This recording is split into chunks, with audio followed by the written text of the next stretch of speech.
Allora, eccoci tornati in studio qua al TV7 Match per questa ulteriore parte dedicata a Mao Zedong e ai morti che ha lasciato per strada in questo decennio delle sue rivoluzioni, questa rivoluzione continua. Ermanno, c'è la necessità di tenere sempre viva la rivoluzione? No, c'è la necessità di mantenere vivo il potere. Ed è la stessa cosa, i meccanismi non cambiano, cambiano le ideologie, i motivi, i tentativi di applicare un'ideologia a uno stato reale e normalmente fallisce. E quindi Mao Zedong deve rafforzarsi all'interno della Cina e quindi avviene una selezione nel tempo esattamente come farà Hitler, ma prima ancora fa Stalin, cioè prende intere caste della popolazione e le elimina fisicamente. E c'erano proprio dei programmi che prevedevano questo, sia in Unione Sovietica, sia in Germania, ma anche e soprattutto in Cina, perché la Cina viene considerata dai paesi occidentali una terra persa, non viene valorizzata per quello che effettivamente le potenzialità della Cina, che oggi esprime peraltro. Quindi la capacità di un cinese di adattarsi a una società che evolve in tempi rapidissimi, come è riuscita a fare la Cina in questi ultimi 20 anni, è impensabile in un qualsiasi altra nazione. Quindi il cinese ha una sua educazione profonda e una sua capacità di capire, di diventare intelligente, di apprendere le nuove tecnologie e l'evoluzione. Naturalmente in questo fenomeno cinese Mao Zedong ha messo una notevole crudeltà. Per esempio i primi a essere decapitati li possiamo chiamare i latifondisti, cioè quelli proprietari delle terre che naturalmente coltivavano e avevano sotto di sé i contadini, i braccianti e tutto il resto. E questi vengono eliminati immediatamente. Quindi manca un collegamento di una classe che una volta dominava. Quindi si impoverisce il dominio di una certa casta e si passa immediatamente dopo a quelli invece che ereditano piccoli pezzi di terra che invece collaborano, come succedeva in Unione Sovietica, collaborano per la produzione della nazione. Quindi parcellizza, diciamo, spezzetta il territorio, ma immediatamente dopo c'è un'altra purga. Questa purga avviene appunto per i contadini, quelli che hanno ereditato piccoli pezzi di terra, perché addirittura vengono vessati da quelli che noi chiamiamo i braccianti. Il bracciante veniva vessato dal contadino perché doveva arrangiarsi a prendere il minimo indispensabile per la sopravvivenza. E allora puntano sulla classe dei braccianti per sopraffare la classe superiore, che era già stata quella che aveva decapitato il latifondo. Ed è una guerra interna, continua e costante, no? E poi c'è la guerra degli intellettuali. Il professore se ne vuol parlare. Sì, vorrei ancora richiamare su qualche passaggio il cinismo di Mao Zedong nel gestire i problemi che si trova a livello di economia. I villaggi erano stati ridotti, come abbiamo detto, alla fame. Mao Zedong aveva sempre detto di sentirsi vicino ai contadini, ma aveva classificato questa grande compagine in 4 categorie: terrieri, latifondisti, contadini ricchi, e c'era anche una grossa componente che erano nullatenenti, e questi erano completamente appunto da eliminare, come è stato detto. Quando questa situazione di estrema miseria porta proprio alla fame interi villaggi, noi abbiamo l'uomo che con cinismo autorizza le autorità locali a eliminare proprio fisicamente i rivoltosi o per prevenire queste ribellioni. Proprio stabilisce delle quote appunto per villaggio di persone che devono essere assolutamente tolte di mezzo. Abbiamo villaggi, e questo è documentato da ricerche di archivio che ha fatto un giornalista cinese, abbiamo villaggi dove sono stati accertati fenomeni di cannibalismo, e in un villaggio paradossalmente si divertono persino a fare una trappola di questo tipo, in un villaggio dove le persone ormai scheletrite erano proprio impossibilitate ormai così a trovare qualsiasi cosa, che mangiavano le cortecce degli alberi pur di sfamarsi. In un villaggio hanno creato una trappola con riso e un dolce per vedere se le persone sarebbero andate a prenderselo dalla fame. Queste persone, quando hanno visto queste pietanze, si sono buttate a capofitto, ma allora hanno avuto il pretesto per prenderle, metterli in un sacco, picchiarle dalla milizia finché non sono morti in questa modalità. Ecco, il cinismo dall'alto concepito e dal basso perpetrato. Ecco, e in questo senso lei mi fa riferimento alla cosiddetta opinione degli intellettuali. Non c'era certo spazio per il dissenso a livello politico in un uomo che concentrava in sé un potere così vasto. Difficile pensare, anche perché gli intellettuali erano quelli che erano riusciti, erano emigrati, erano usciti dalla Cina, non potevano certo sperare di poter fare un'opposizione, e trovandorsene anche al suo interno, lo stesso Mao diciamo, eliminerà più di qualcuno di queste persone che osavano dissentire proprio sul piano ideologico. Certo. Ma diciamo che è una tecnica che viene usata e sarà usata successivamente anche. Cioè, cosa succede? Succede che Mao Zedong dice: voglio sapere, voglio conoscere l'animo dei miei intellettuali cinesi, e quindi sono liberi di esprimere le loro idee. E quindi, invitati da il grande comandante dell'economia e della politica cinese, ciascuno tenta di esprimere le proprie idee. Ovviamente questo crea una preselezione, cioè diventa un'autoaccusa. Io non la penso esattamente come Mao Zedong, quindi li individua e li fa fuori. Li elimina. E parliamo di centinaia di migliaia di intellettuali. Ma anche c'è un principio fondamentale, l'abbiamo vissuto anche noi nel Medioevo. Il saper leggere e scrivere è una cosa negativa, crea dei poteri che non sono facilmente dominabili. Lo vediamo in Germania quando bruciano i libri, no? Lo vediamo in Unione Sovietica quando creano appunto delle selezioni all'interno degli intellettuali, ma lo vediamo come il meccanismo di far emergere la contestazione o quello che la pensa in maniera diversa, lo farà anche Khomeini. Khomeini, quando torna in Persia, no? Cosa fa? Dice: adesso è andato via lo Shah, il grande dittatore, siamo tutti liberi e di conseguenza ognuno può esprimere la propria idea, ognuno può fare il proprio partito e tutto il resto. Io avevo a quell'epoca un carissimo amico che mi ha chiesto, era persiano, e mi ha chiesto una cinepresa per tornare a casa. Lui era rifugiato politico a Padova e era studente anche, tornare a casa per poter riprendere la grande rivoluzione comunista.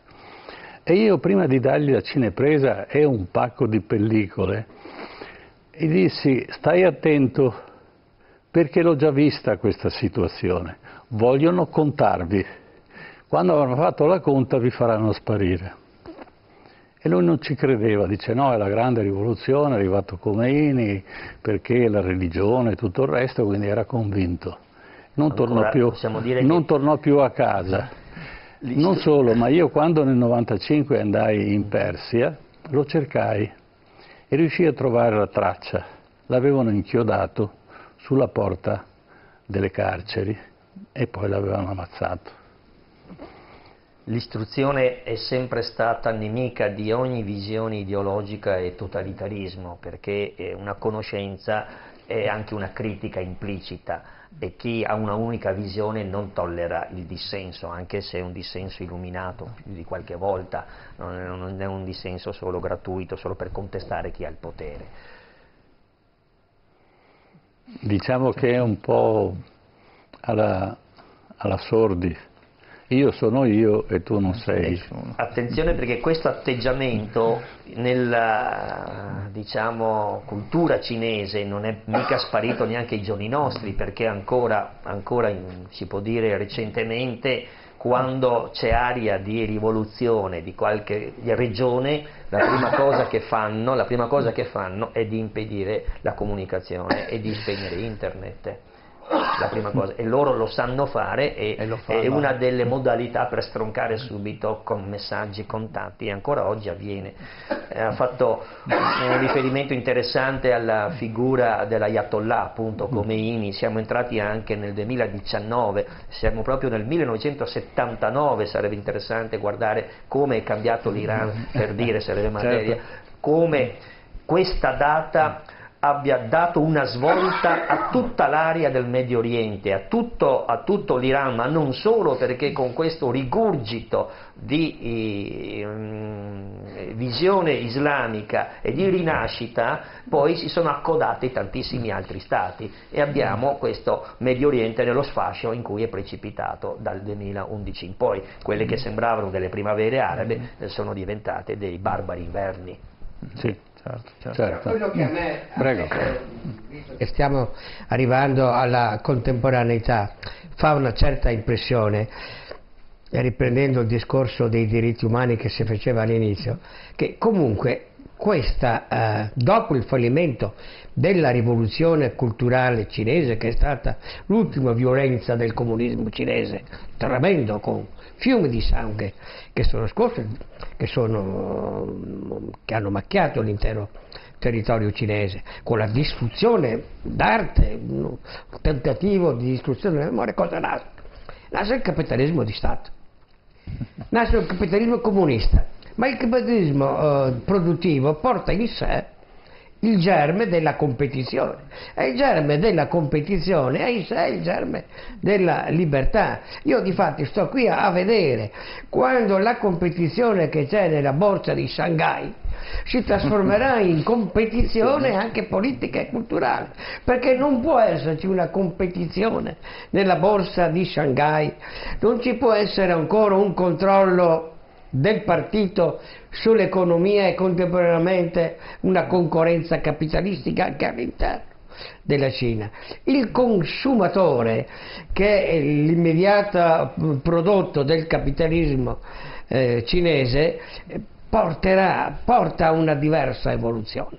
Io sono qui curioso di vedere come questa evoluzione dell'economia cinese, del manifatturiero sconfinato della Cina, che sta invadendo il mondo, l'Italia compresa, la nostra zona industriale di Padova compresa, trasformerà anche la Cina in una competizione anche politica pluralista, quando questo farà esplodere il partito unico. Quindi, insomma, perché per ora così, hanno trovato quello che è il tarlo del consumismo. Per ora una modesta soluzione, rendendo l'attuale Xi Jinping, presidente del partito e presidente della Repubblica cinese, eterno, dice, certo, fino alla morte. Vabbè, ma già questa è una debolezza. E quando dicono no, non avremo più questo rimane per tutta la vita presidente, non ci sarà più nessuna competizione, il sistema non è scalabile, ma siccome questo non è eterno, e siccome la competizione ha un germe in sé, la borsa ha un germe in sé che non può non trasformarsi anche in competizione politica, prima cosa. Seconda cosa, fino a che punto riusciranno loro quel sistema della comunicazione? Tu, professore, dici che controlla la comunicazione, ho capito, ma fino a che punto riescono a controllarla? Quando questa comunicazione si sposa con lotte di interi popoli, per esempio, sono riusciti a tenere sotto controllo finora il Tibet perché l'hanno invaso di milioni di popolazioni cinese anche, e quindi ne hanno cambiato l'essenza demografica. Ma questo non riescono a farlo con uno Stato grande come il Tibet, che è il Xinjiang, perché sono gli uiguri che sono musulmani, hanno la loro autonomia e fanno i terroristi, cominciano a fare il terrorismo. Allora, qui, fino a quando questa operazione non segnerà una fase diversa della Cina? Finché la rete... Qualche cosa, il mio naso mi dice che anche lì nulla è eterno. L'aver eternizzato l'attuale Presidente della Repubblica, Xi Jinping, è un punto di debolezza. Sì, perché anche questo non è eterno, morirà. Però non sono, attenzione, i cinesi sulla rete non sono analfabeti. C'è da distinguere l'uso della rete che facciamo noi, che sembrerebbe, tra virgolette, democratico, e sarebbe da fare una serie di trasmissioni su cosa vuol dire la rete nel mondo occidentale, ma in Cina e in Unione Sovietica la rete è un mezzo per fare la guerra, e l'abbiamo visto. Quindi c'è uno sviluppo del software e dell'hardware in Cina, e abbiamo visto che è stata anche arrestata in Canada il capo di uno dei... La figlia dell'azienda più esatto, non voglio fare pubblicità, ma delle più grosse aziende che producono telefonini, che nel giro di pochi anni, parliamo di 5 anni, sta conquistando il mercato di Apple o di altre aziende. Cosa vuol dire? Vuol dire che sono tecnicamente preparati, stanno creando una classe sociale preparata e un deterrente, diciamo, una capacità di gestione della rete che andrà ad inquinare quella democratica rete che noi utilizziamo e che consideriamo Temo anch'io che sia così, temo anch'io, professore, che ci sia questo rischio.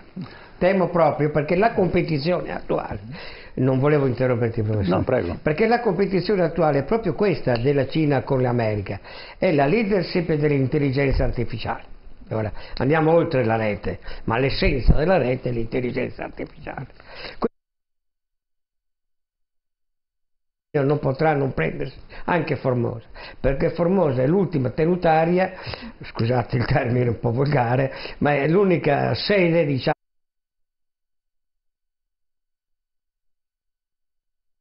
sistema dell'intelligenza artificiale nelle telecomunicazioni.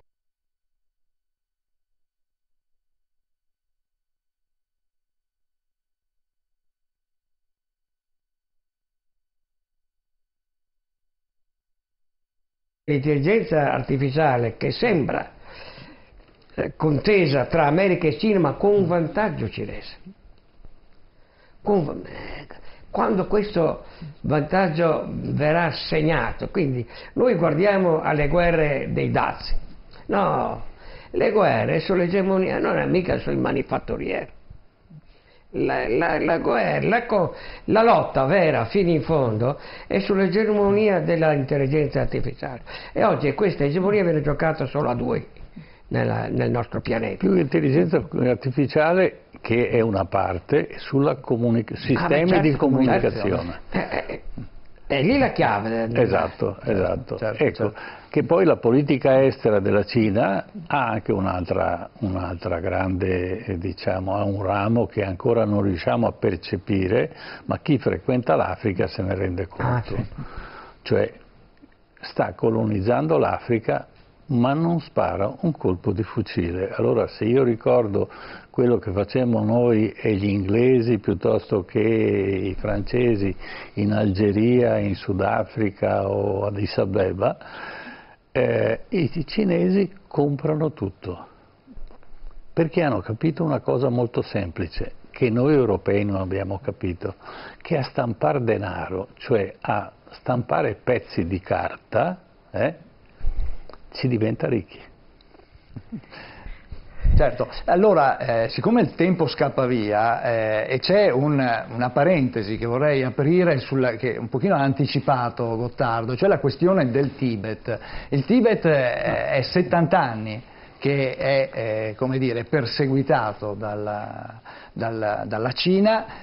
Dovremmo avere in collegamento Skype, ma non lo vedo ancora, vediamo se la regia riesce a metterlo, a passarlo qui alle mie spalle. Abbiamo, eccolo qua, Claudio Cardelli. Buonasera. Buonasera Presidente Cardelli, è il Presidente dell'Associazione Italia-Tibet. Allora, io ho detto, sono 70 anni che il Tibet è perseguitato, è così? Sì, il Tibet è stato occupato militarmente nel 1950, nell'ottobre del 1950. Diciamo dal 1959, quindi 60 anni fa, marzo 1959, è iniziata, diciamo, il periodo più buio della storia tibetana, dopo questi 9 anni di impossibile convivenza tra gli occupanti cinesi e gli autoctoni tibetani, in preda, poverini, a una specie di disorientamento di ogni tipo per questa presenza che non hanno saputo assolutamente né prevenire politicamente né soprattutto fronteggiare militarmente. Quindi quest'anno, infatti, il 10 di marzo ci sarà una grande manifestazione a Bruxelles proprio per ricordare il 60° dell'insurrezione di Lhasa. Ecco, senta Cardelli, mi scusi, ma il ruolo di Mao in tutto questo? Beh, Mao, proprio alla fine della lunga marcia, tra l'altro devo dire che ho ascoltato con grandissimo interesse la vostra trasmissione, complimenti davvero, e la prima cosa che disse, proprio: libereremo il Tibet dalle influenze imperialiste straniere, occidentali. Si riferiva diciamo sostanzialmente a quella britannica, in quel caso toppando clamorosamente, perché gli inglesi, che avevano tentato, diciamo, di forzare degli accordi commerciali con il Tibet nel 1904 con una spedizione militare, avevano poi completamente abbandonato il Tibet, e quando l'esercito di Mao arrivò a Lhasa c'erano praticamente 2 soli stranieri presenti, c'era un telegrafista e c'era Peter Aufschneider, che era il compagno di spedizione di Henry Carrer, il famoso alpinista che scrisse il bestseller 7 anni in Tibet. Quindi diciamo che nel passato, sicuramente all'epoca del grande gioco, anche il Tibet, che in quel periodo conosceva una debolezza politica sostanziale, in quanto appunto durante l'impero Qing, quello appunto dell'ultimo imperatore, finito nel 1911, il Tibet conobbe una forma, diciamo, larvata di protezionismo da parte cinese, che teneva a Lhasa due ambasciatori, 2 ambasciatori, che controllavano un po' la politica estera visibile del paese, ma in quel periodo, certo, il Tibet, la Russia, la Cina e l'impero britannico era sicuramente oggetto di interessi geopolitici. Ecco, senta Cardelli, qual è stato il tributo in vite umane che ha dovuto pagare il Tibet in questi anni? Beh, allora le cifre sono sconvolgenti. Certo, i 45 milioni di Mao Zedong sono molti, ma anche 1.200.000 tibetani documentati, diciamo, morti nel periodo dall'occupazione, ma soprattutto durante il periodo allucinato della rivoluzione culturale, che fu un periodo allucinato non solo per i tibetani ma per tutta la Cina. Oltretutto, anche oltre al 1.200.000 morti, c'è stata questa distruzione fanatica di tutto il patrimonio artistico, culturale, in gran parte di carattere religioso, che chiaramente durante la rivoluzione culturale veniva visto come un emblema veramente da abbattere, da distruggere. Quindi diciamo che alla fine degli anni 60, all'inizio degli anni 70, il Tibet era un paese completamente distrutto nell'animo,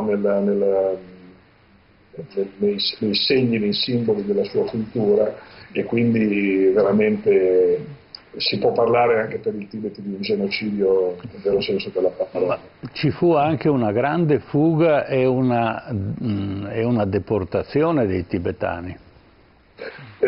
Sì, ci fu una desertificazione e una importazione di cinesi in Tibet al fine di cambiare quella che è la cultura e la popolazione la demografica. Sì, diciamo che le cose di cui avete parlato prima, cioè le politiche economiche fallimentari di Mao Zedong fatte in Cina, conobbero anche in Tibet degli aspetti assolutamente tragici, Il Tibet, come sapete tutti, è un paese in alta quota, l'altezza media è 3.800-4.000 metri, e la cultura principale è quella dell'orzo. Ora non si sa per quale ragione ai cinesi è venuto in mente di trasformare queste culture in grano, e con il risultato che per diversi anni c'è stata una carestia pazzesca con centinaia di migliaia di morti anche per questa causa. Oltretutto anche la presenza dell'esercito cinese a Asia da sfamare creò questo tipo di problema.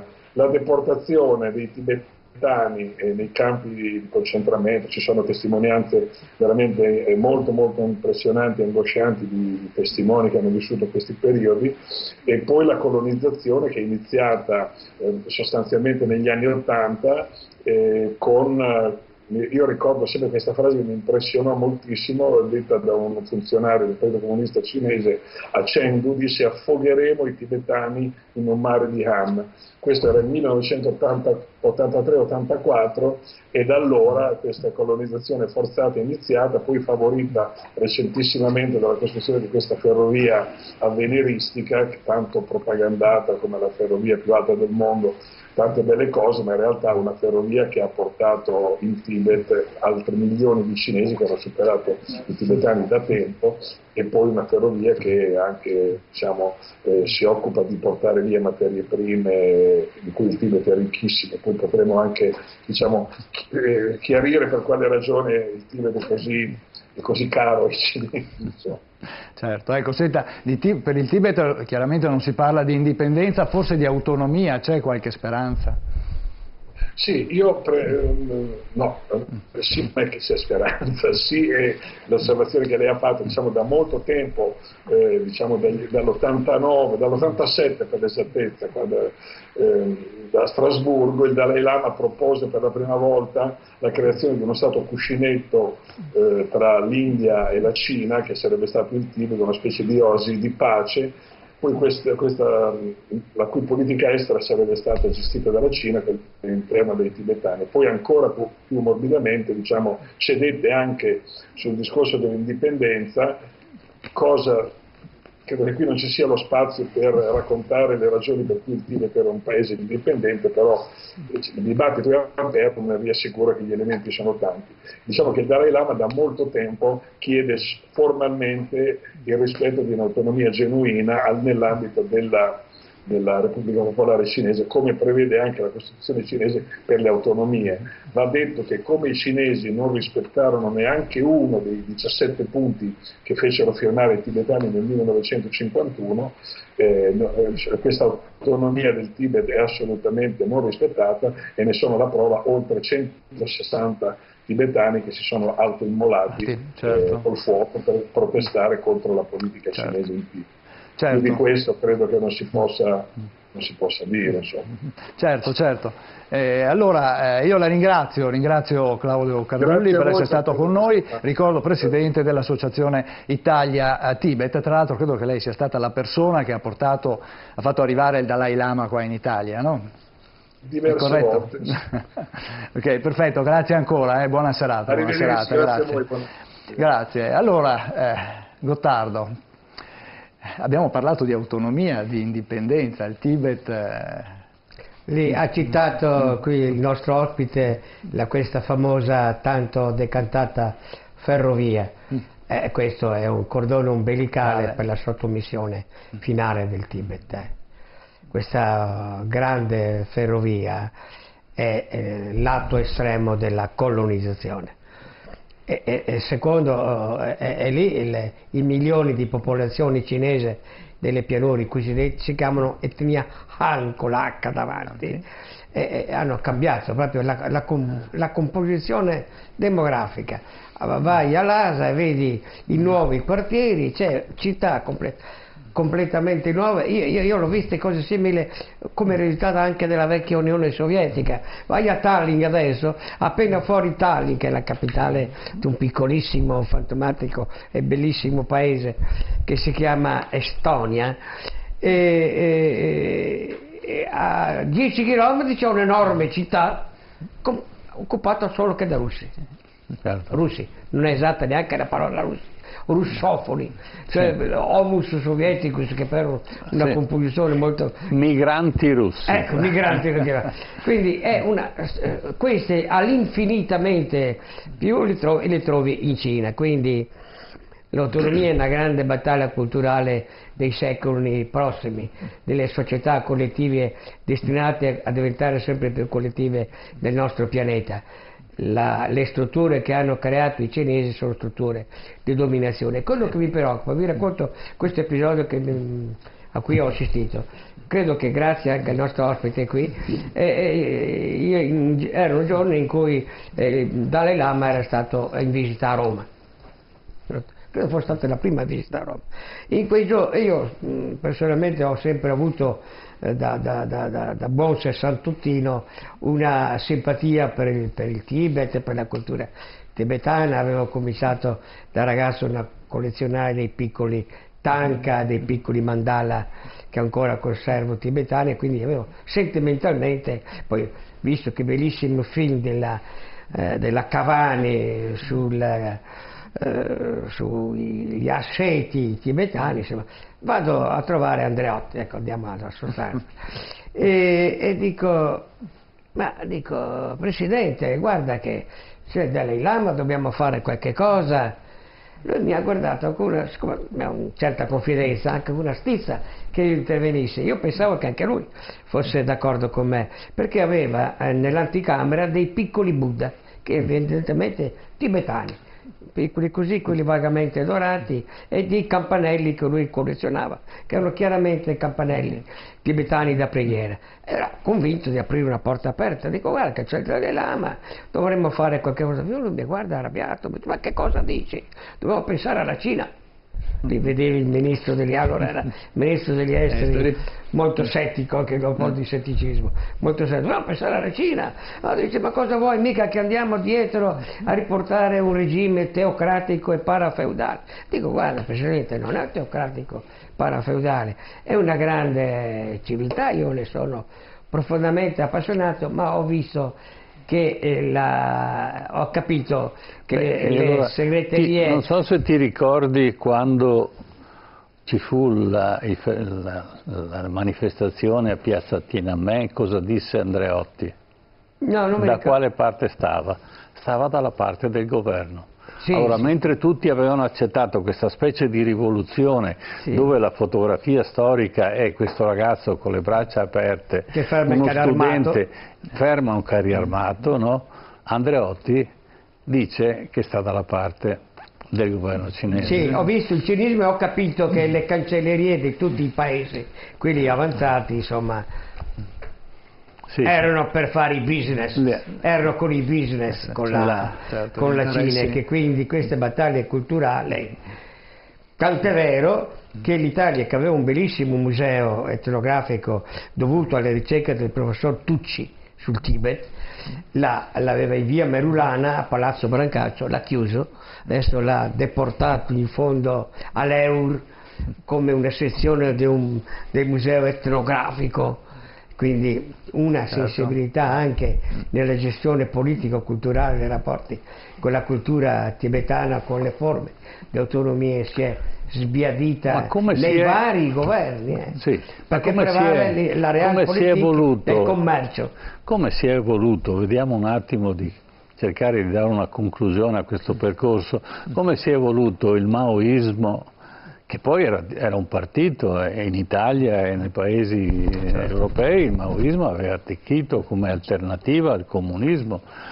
Come si è evoluto oggi? Io lo chiamerei capital comunismo. E come la Cina si sta muovendo? Lei, professore, mi può allargare questo concetto? Guarda, da storico è difficile fare delle valutazioni sulla prospettiva futura della Cina. Preferisco casomai ricordare di più la situazione tibetana. Possiamo parlare di un genocidio riuscito non come annientamento fisico, ma come estirpazione della doppia identità, quella nazionale tibetana e quella religiosa, legata a un buddismo tantrico particolare, certo, con il loro Dalai Lama. Ecco, questo è avvenuto per un progetto di cinesizzazione, perché è stato cinesizzato, si può dire, il Tibet. Ricordo che i tibetani in tutta la Cina sono 6 milioni, di cui 1.800.000 sono solo in questa regione del Tibet, e che una commissione internazionale di giuristi, quindi non sono io a dirlo, ha calcolato appunto su 1 milione i morti tibetani, come diceva appunto l'ospite Cardelli che abbiamo sentito, e l'ha considerato il peggior genocidio dopo la seconda guerra mondiale. Quindi, e questo viene attestato anche dal fatto che sono stati imposti, e ancora adesso velatamente vengono imposti durante le anagrafi, i nomi cinesi che devono portare le persone. Questo è una sottile e una subdola, e che oramai nel Tibet ci sono più cinesi che tibetani. Certo. Sì. Bene, sì, questa è la polizia. La polizia etnica non è mica finita con la Shoah. Dove sta l'importanza di celebrare la Shoah? Perché la polizia etnica è tuttora in atto. Questa del Tibet è un caso, ma andiamo lì vicino, si fa per dire vicino, in questo globalismo che ci soffoca. In un paese che è presieduto da un premio Nobel per la pace, c'è un genocidio perché la maggioranza di questo paese è buddista, la minoranza, i Rohingya, che sono invece musulmani, sono fisicamente distrutti. Adesso li hanno presi tutti con delle barche, li hanno messi in un'isola in mezzo al mare abbandonata. Ma centinaia di migliaia. Il Presidente della Repubblica è una donna, il premio Nobel della pace, certo. E il genocidio è in atto. È proprio e non lì. se ne, Però non se ne parla. Non è che questo, non se ne parla. Che queste cose noi così magari ricordiamo la Shoah così perché bisogna ricordarla. No, alcuni di questi episodi fanno parte della nostra contemporaneità. Sì, ecco, tanto per essere chiari. Certo. Prego, diciamo che la lunga manus della Cina sul Tibet è evidente dagli interessi e dalla autonomia solo formale concessa ma sostanzialmente negata, e questa è la prassi. Ma c'è un dato che è interessante in previsione futura per quanto riguarda la Cina e i rapporti col Tibet. Poiché il Dalai Lama attuale, lunga vita alla sua missione, diciamo, ha 84 anni circa, la Cina sta già facendo manovre per indicare chi deve essere il vero successore, e questo sta già scatenando più di qualche dissapore all'interno stesso delle comunità religiose e buddiste, perché non vogliono che ci sia anche la designazione di chi deve essere il Dalai Lama. Professore, è un po' come alcuni amici di Trump, Bannon, uno dei suoi ex consiglieri politici, che ha costituito appena fuori Roma, ha cooperato un convento, sta organizzando una minoranza di cattolici conservatori, ivi compresi alcuni cardinali, perché pensano al nuovo conclave e vedere chi sarà il nuovo Papa. Il nuovo Papa, non c'è nulla di nuovo, guardate che i poteri si muovono anche così. E la spietatezza di Mao, bisogna ricordare che la spietatezza di Mao per domare, diciamo, questa regione, di agire con massicci bombardamenti aerei che ha fatto più di 40-50 mila morti solo con bombardamenti. Certo, con gli interventi cielo, dal cielo. Sì, e non erano nemici perché non avevano nemmeno armi, quindi gente inerme, però è stata sacrificata a un'ideologia. Ecco. Però in tutto questo discorso non vorrei che i cinesi perdessero la loro faccia, la loro identità, nel senso che un conto è Mao, un conto sono i cinesi. Certo. I cinesi sono gran brave persone, che poi come in tutti i paesi ci sia qualcuno che eccede, o molti possono eccedere in certe circostanze, l'abbiamo visto in Germania con il nazismo, che improvvisamente morto Stalin, Hitler è sparito, no? Salvo tenere alcuni nostalgici. Allora in Cina le cose possono cambiare perché i cinesi hanno un altro animo. Certo, beh, ricordiamo Prego. poi che sono proprio il popolo cinese. No, quello come che ha sempre subito il popolo è una cosa diversa dal sistema del certo. potere che li domina. Il popolo non c'entra niente con il sistema politico che li domina, anzi se c'è qualche cosa che ci rende speranzoso proprio, però quando diciamo professori cinesi non dimentichiamo che sempre il governo anche attuale cinese dietro siccome è sensibile alle critiche mondiali di cui lui è oggetto per questa politica tremenda, soprattutto nel Tibet, ma anche nel Xinjiang. Cosa fa? Prende minoranze minuscolissime, ne hanno centinaia di minoranze, le trasforma in colonie folcloristiche che vivono del turismo interno. L'economia di questi villaggi di minoranze folcloriche consiste che questi villaggi recitano se stessi e vanno i cinesi delle città con le macchine a fotografarli e questi recitano i riti. Quindi anche questo non è autonomia e non è rispetto delle culture, Certo perché che è una cosa tremenda. Posso dare la Quindi, testimonianza di un'amica che è tornata da 2 giorni dalla Cina. parla uno che ha una infinita ammirazione della cultura cinese, Certo. che c'è maestra in quasi tutto.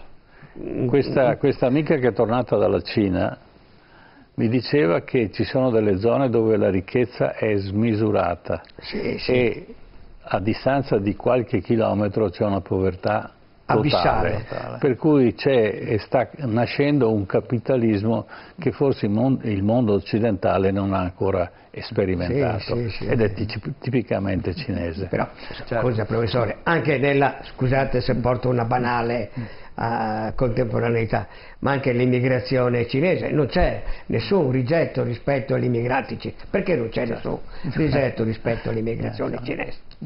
Non solo per la loro discrezione, che non hanno nessuna